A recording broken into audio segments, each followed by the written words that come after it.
Oh, that one's going that was to deflect nice. through.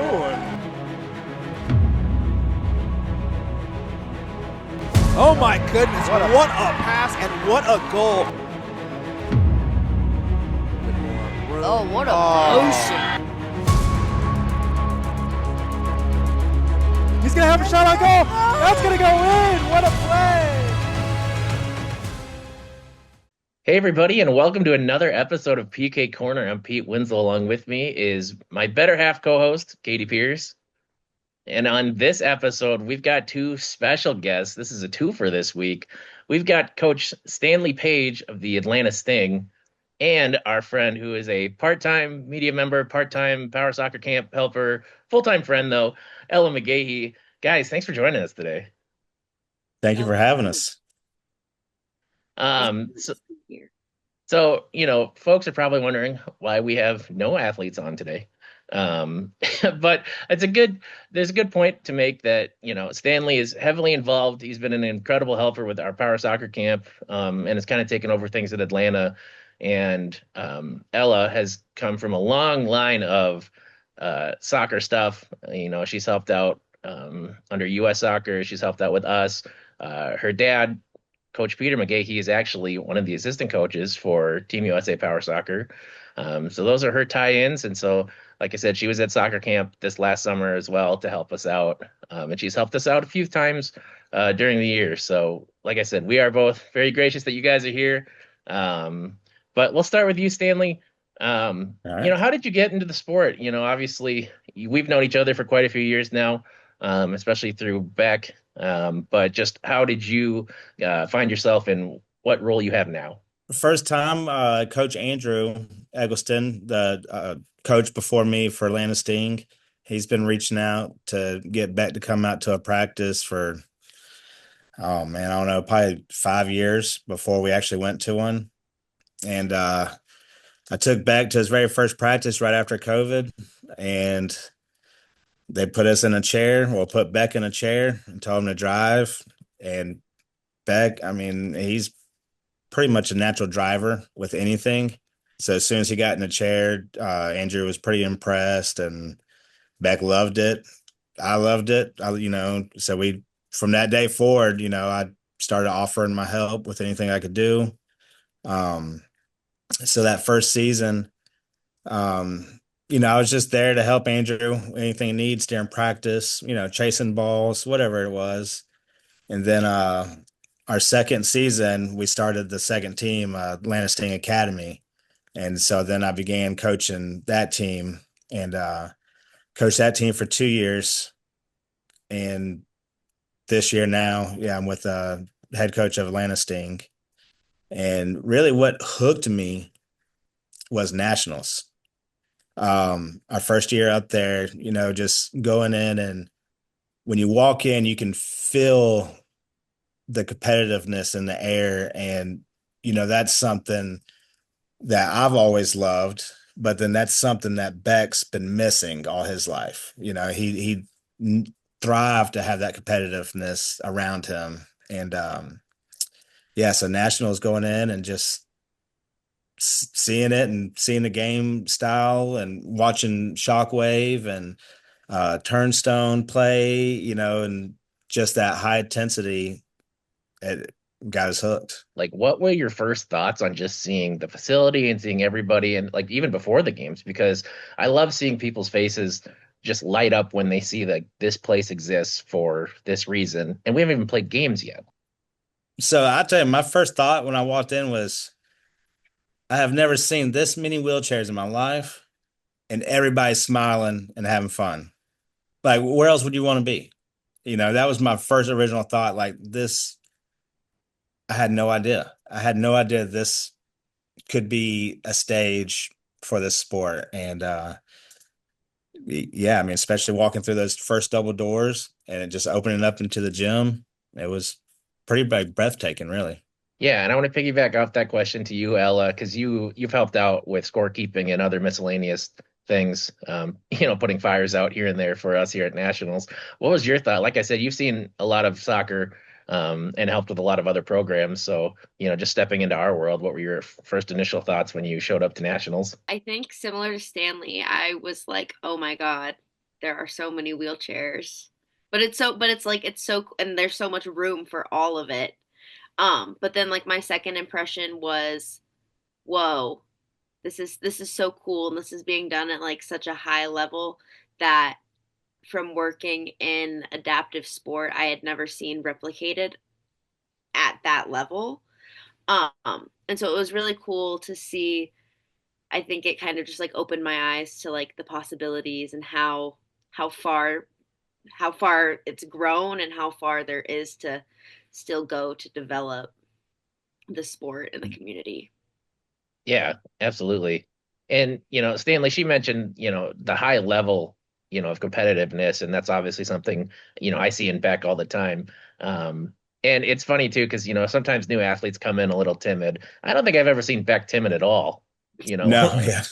He's been wide open since day one.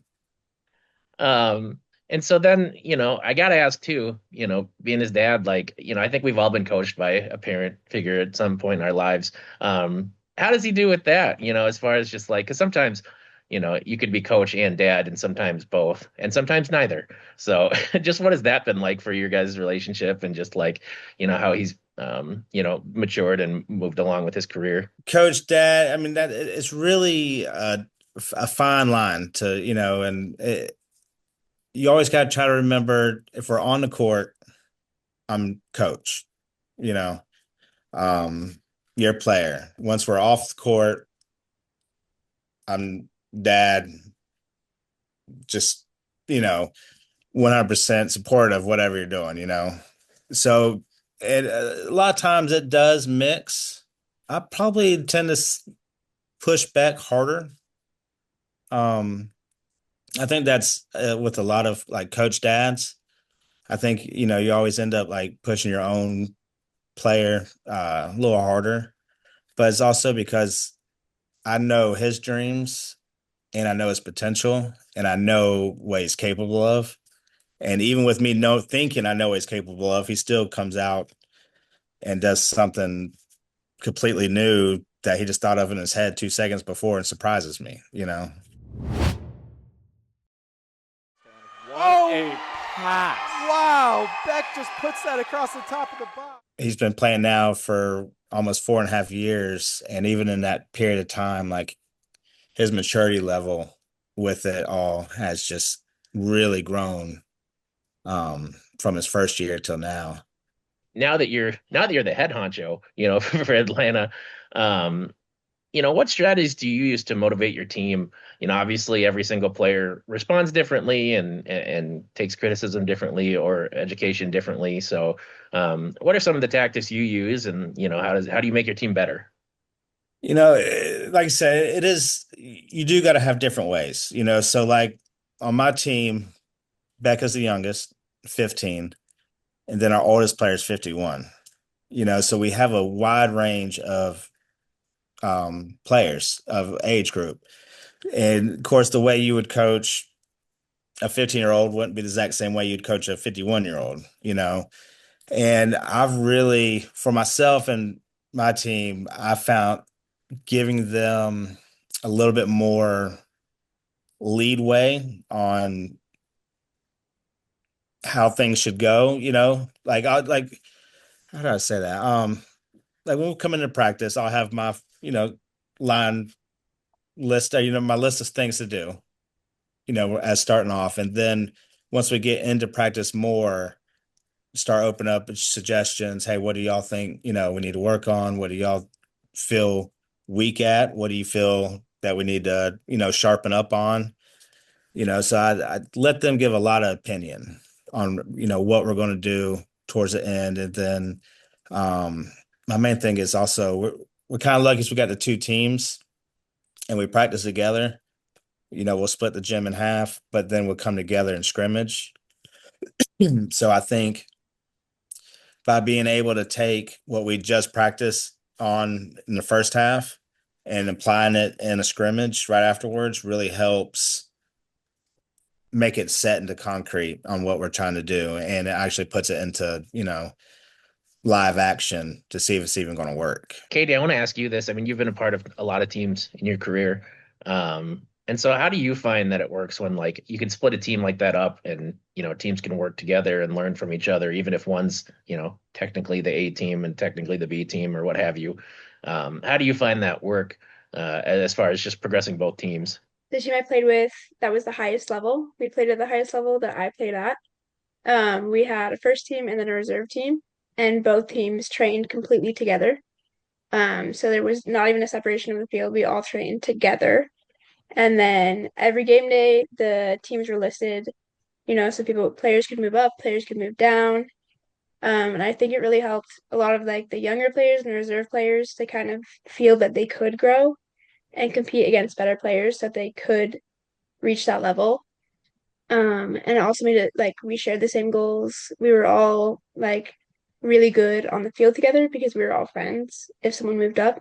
So I think it's just a great system to have. I think it's always good to have leaders and mentors to look up to, especially in sport. And it's also always important to watch those that come before you. I played collegiately as a goalkeeper, and, just the competitive nature within goalkeeping is, there's one. So it's similar in that, like, you have to earn your spot and work for it. And I think that the competition can is really important for growth and can always be beneficial.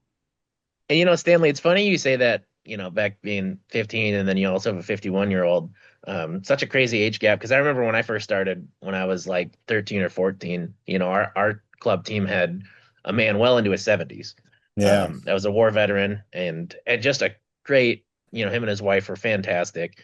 But yeah, I mean, I feel like you don't get like that doesn't happen in other sports, where there can be such a crazy age gap of like, I mean, that man has lived so much more life than I had. But we learned a lot from each other as far as being able to play together, and it was so cool. Yeah, and that's and of course, like we got Eric, so he's been around power soccer since power soccer was a thing. And then Taiwan now, and he's been around for ages. And I really like their inputs with stuff, because they've been around it. They've seen most of the things that we're thinking about what we're going to do. At some point they've maybe even seen it, and so it's really helpful too. And especially when they want the best for the younger guys. And I will say, when I learned that Taiwan was going to your team, I was absolutely thrilled because I remember, I think it was my first Team USA training camp all the way back in 2009, maybe, Yeah. when I was just a rookie. And, Ty had already been, one of the main guys in the club scene, one of the best teams with Atlanta, Synergy, and Pika and all those guys. And I remember I got to play with him, and he like led me through so much of that camp. And he was such a great teammate and friend to just like keep a 15-year-old kid level-headed. So I can only imagine he's doing a similar thing for Beck because, like I said, he's seen it all. Right. Yeah. You've been around that long. I mean, you've had to. I think it also speaks to like the uniqueness and like the beauty of power soccer because it's like a lot of athletes can't say that they've played their sport for as long as some of these power soccer athletes have Hmm. and work to master the craft. And I don't know, I think that's amazing. And how important is it for you to relay like how much they're improving? Because again, I feel like teams sometimes feel like they're stagnant, but like even if you just think about like increments of end of the year from the beginning of the year, how much you improve, let alone year to year. You must be seeing crazy strides as far as just like, this team last year maybe couldn't do some of the things you're trying, and that kind of stuff. So how do you think that it's improved and, do they see it?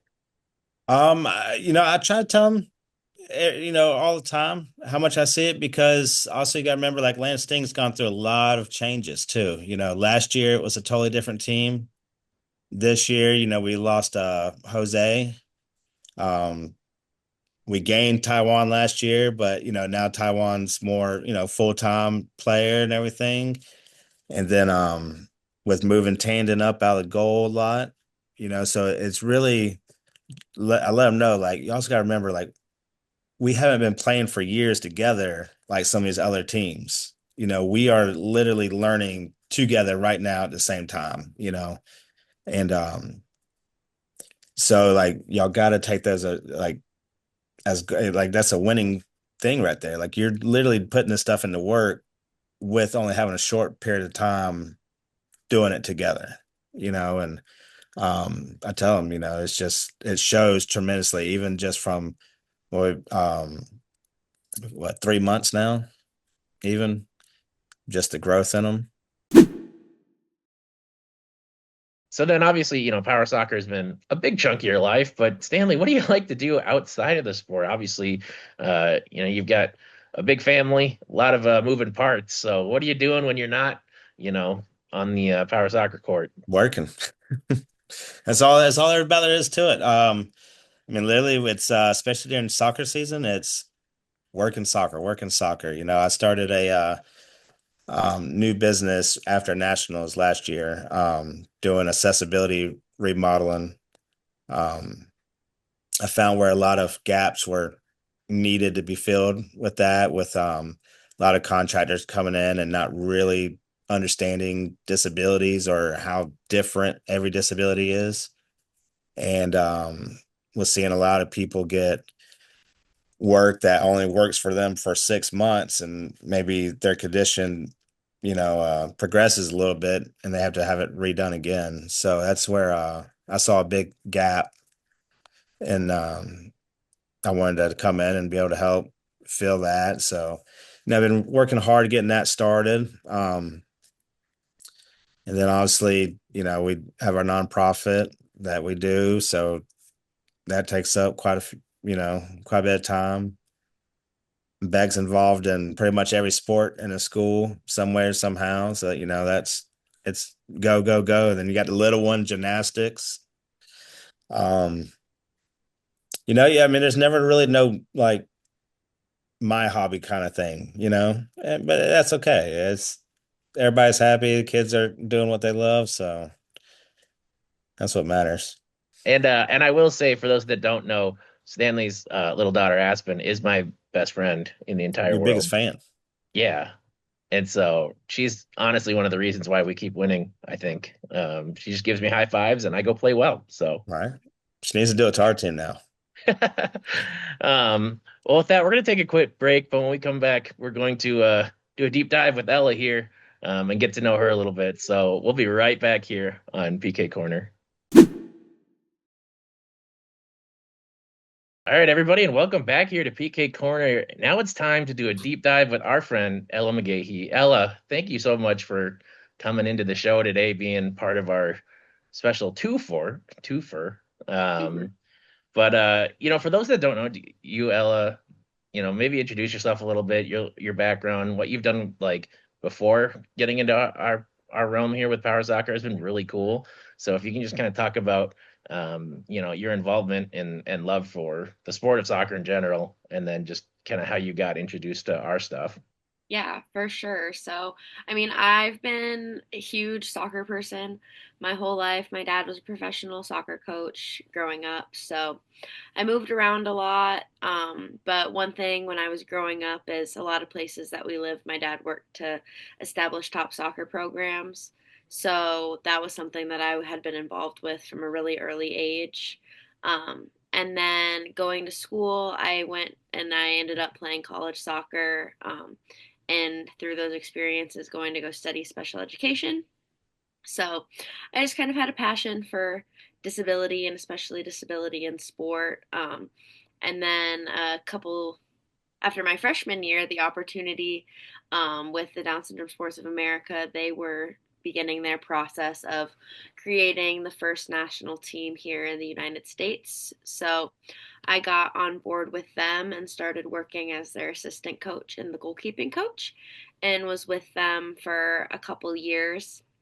Um, and then through my experiences with them, I worked also a lot with UASA, which is the United Adaptive Sports, and that kind of is holds uh, just events for all DSOs and all disability and soccer adaptive, all of it. It's awesome. Uh, And that's how I got introduced to power soccer for the first time. So that was really cool at one of those camps. And it totally switched my focus. I was working more so like on the intellectual side of adaptive soccer, and it was really cool to switch over and, see it in a complete different format. Um, and so, yeah, so around that time, coincidentally, then my dad got the assistant coach job. And so I've just kind of stuck my nose in everybody's business and hope they keep me around.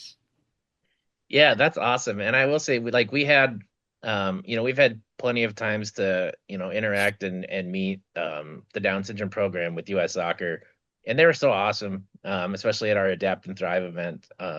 It looked like they really have a huge passion for what they do, and all those athletes are awesome and really good. And I'll never forget, actually, there was a time where I think like it was just a random hodgepodge of players playing, like it was indoor. In And Georgia, yeah, and I don't know if you must have been there for that, I but was we there. sent we sent out our good buddy David Dowling in his regular chair to play goalie when this is in an indoor like court or whatever. And I'll never forget. I was like, okay, well, maybe they'll go a little easy on David. He's just in his regular chair, no soccer chair. And I'll never forget the one, the one athlete from the Down syndrome Probably team. Liam. Well, no, it was Oh, a lady, Caitlin. maybe. But she absolutely, like, she was probably 2 or 3 feet from him. She got past everybody, some crazy dribbling, and I was like, oh, she'll just poke it in. And I saw her leg wind up for like the biggest shot in the history of all shots, and that's coming from me, who does kicking for a living. And she What is that? rifled it just like, and it missed David's head by this much. And it was one of those things where I was like, well, if it had been like from a ways away, I would understand. But she was like almost point blank and just let it ring. And we all laughed and we thought David was gonna die. But he was okay, and she scored the goal and it was awesome. But like just to see that moment was like, oh my gosh. I So feel that was like like one David of the, would have been like, you know what, respect. yeah, yeah. He would have died, but he would have said that afterwards. But yeah, it was just like I said, it was awesome to see all those guys and what you do with them, and it's so cool that you're able to be part of our program as well too. Um, so then, what did you learn from your experience? You said you played in college, but like, how could you apply to that with like coaching either power soccer or the other adaptive types of soccer you've been a part of? I don't know. I think it's all so similar. Like it's and all the pathways and all the disabilities that I have worked with, from CP to Down syndrome to amputee to power. It's all soccer. It's all, it's all the same fundamentals. It's all the same experiences of being an athlete and training and mental preparation. And I think just coming from to it with that lens and approaching it instead of trying to figure out like, oh, it's different. Oh, okay, and then seeing it from there and trying to fill in the blanks that way. I think saying like, well, no, it's so similar, and as athletes are very similar to the experiences that I'm sure Katie can relate to of playing at a high level. Yeah, and I want to hop over to you, Stanley, for just a second. I think it's so important too that Beck, at that young age, gets to see that like he is an elite athlete, with all the power soccer players, and it's not, he's not different because he's playing power soccer and you're shortchanging him because it's not able-bodied. Obviously Hmm. soccer is played in so many different ways, and like just like Ella said, and Katie said before, like the grind is the same. We're all striving to be the best. We all want to be on Team USA. We all want to win trophies, World Cups, etc. I just think it's so important for him to see that, growing up, because again, I think a lot of us sometimes didn't get to see that until we started, later in life. Literally anything that he does, if he has the ability to be competitive against somebody, he's going to do it. He's got the athlete like deep in him. So, but now that he's progressed more in the sport, he's really feeling like himself as an athlete. And even like the people at his school, his high school and stuff, they recognize him as an athlete. How awesome is it just to see that, like, each team is kind of getting the recognition they finally deserve? Because again, that wouldn't have been said, 3, 4, 5, 6 years ago. Yeah, I think it's really cool. I think it's really powerful. I think it just speaks to the need and to the like the demographic that is available, and that like there are a lot more soccer players and a lot more athletes than, the surface level one may think. And I think just also just seeing you guys being recognized for being world-class athletes, because you are. Did I hear earlier that you said you played goalie in college? Yeah. So that takes Whole that's a life. certain, and Katie, you could probably talk about this too. That takes a certain kind of crazy, if you ask me, to be a goalie. Because I know for Yep. sure that I am not a goalie. You can ask all my coaches, all my teammates. I've been a goalkeeper my whole life. I kind of loved it always. I originally, when I was younger, I liked it because I was the only one. I was different than everybody else on the team.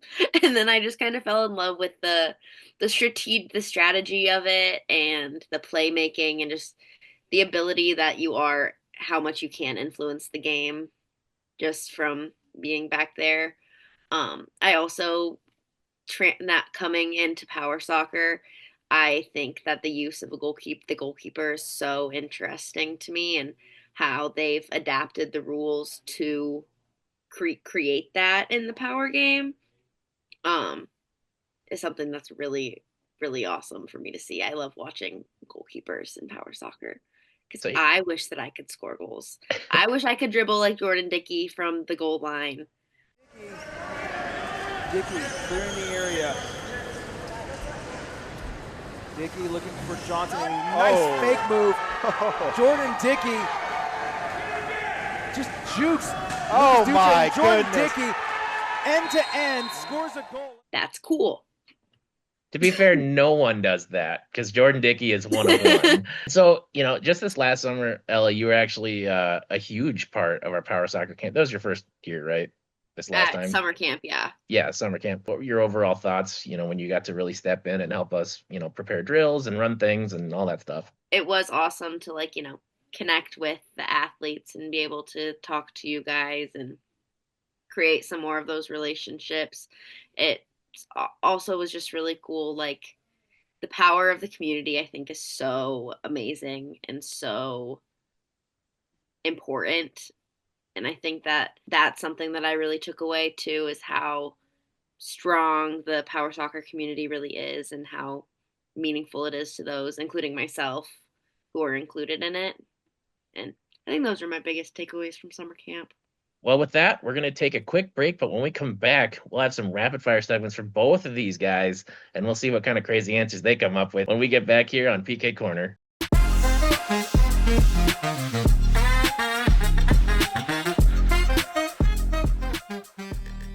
All right, everybody, welcome back. Now we're going to do rapid fire. We're going to start with Stanley. So, Stanley, what's a movie you've watched too many times? Robin Hood, the cartoon one. Like with the fox? Yeah, Oh, what a classic. that's my favorite.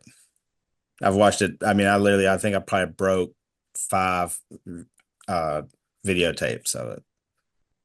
Wow. Can you explain, Stanley, can you explain to the kids what VHS is? Or no, we don't have time for that. That's fine. Big old hockey puck looking things, square hockey pucks. All right, Stanley, what food do you crave after a game? Mexican. Mexican's always our Okay, go-to. good choice. Yeah. All right. Other than Beck, who is your favorite power soccer player? Oof. I mean, I feel like I should say Pete, but oh my goodness. My favorite. We can exclude your team because we assume that they're all your favorites, so you don't have to pick from Yeah. your own team. Favorite. I mean, I would say like from the original, I mean, probably Zach. Zach Dickey, he's became a friend, and he's been there since day one. Okay, I like it. Next one is best coaching moment so far. Oof, best coaching moment is 2 years ago winning against Tampa Thunder, and fantastic game. Got a little rowdy, and we came out victors on the end of it. That was my best. Tell me your like favorite like music artist. My favorite music artist right now would probably be Morgan Wallen. Okay, cool. Kind of in line with that, like what's your guilty pleasure song? Um, uh, K-pop, Demon Hunters, uh, Going Up. I think that's the name of it. Golden I remember watching that at the Golden. by cabin. Huntrix. Yeah. Yeah, I see it Yeah. at the cabin. I didn't know nothing about it. And then when Oh, I got back, me and my little daughter watched it. And yeah, I mean, I got a playlist on my phone for it. Me I bet too. My she daughter loves it. did. She is. I mean, she's Zoe, and I have to sing everybody else. okay, next one is imagine like you're the head coach of Team USA. You guys are at the World Cup final and you get to have your own like walkout music as a coach. What song are you choosing? Oof. Probably Born in the USA. Okay. I don't think we've had that one yet. That's a good one. Okay, the next one is a question from our last guest on the show, JC. And he asked, are there more doors or wheels in the world? Oof. I would say Wills. Okay. That was like a quick response for such a like out of pocket question. I like that. Your last one, what is Uh, a short term and long term goal for you? Short term is take home first place this year at Nationals. Long term goal is taking home that first place in Premier Cup the year after. Awesome. All right, welcome back, everyone. We're now going to do the rapid fire segment with Ella. So, first thing is three things you can't live without. A book. Um, can the book wrote? Sorry, this is not rapid fire. Maybe my car, so I can go places. Um, and my water bottle. Okay, I like those answers. This next one we already did with Stanley, but your go-to karaoke song. Oh, the final from Pitch Perfect, the Troublemakers final, Yes. and The Bad Touch by the Bloodhound Gang. Your next one is the best soccer highlight like of your life. I don't What about know. like an amazing save? Did you save any like penalties ever? Yeah. I saved Okay, one there time we I go. saved a penalty right before I went to homecoming. I feel like that's a I pretty saved two penalties back to back actually. That's my highlight. When I was in that's a high defining school. moment right there. So, I did. It was cool. It was fun. all right. Next thing is you know this one. Who's your number one artist on Spotify Wrapped? Elton John. Elton John? No way. I love him. Love that. All right, anyways. Next one is all right, same for you. Imagine you're playing in the World Cup final, and you get to choose your walkout song. What song are you choosing? Elton John. Oh, wait, no. Either Saturday Night's Alright or Boogie Shoes by Casey and Sunshine Band. Who is one athlete, like dead or alive, that you would want to have a meal with? Uh, Brianna Scurry. I met her when I was younger, That's a dope and answer. I've always kind of thought that she was just a really cool human and has really cool experiences as an athlete and off the field. All right, next one. If you were an animal, what would you be? An orca. Orca? Love Yeah, I that. have an orca That was tattoo. quick. Next one is JC's question. Same for you. Are there more doors or wheels in the world? I think I'm also gonna go with wheels because I think I'm not a scientist. I think wheels. Who is your favorite power soccer player? Pete Winslow. As you Checks should. checks in the mail. I knew I All should have right. said that. Wait, okay. Can I just preface that that is not the reason we asked the question? I did. Okay. I just want to be liked, guys. That's all he wants in life. Last one. Um, so we've talked about it, you've obviously seen that soccer can be played in many forms. why is it important that there's so many different options available? Because there are so many different ways and wants and needs and abilities, and I don't know. I think soccer extends further than 11-a-side. For And sure. like the community and the culture, it expands, more than what we experience. And so it's cool. It's cool. Everybody can find their niche. Thanks a lot for being on the show, and we appreciate you guys. Stanley, good luck this season. I very much look forward to seeing you guys live until you come for our title. That's right. I'm coming in the for Premier it. Cup. That's right. That's right. And thank you, Ella, for joining us. Like I said, we love you, and we enjoy that you're now getting to witness what we get to do. And be a part of it. Like I said, just you even helping us with drills and stuff, like you're going to be a very big part of this going forward, I would imagine. So Thanks. Happy to be here. Happy to help. Well, with that, we'll wrap up PK Corner. Thanks for joining us, guys, and we'll see you next time.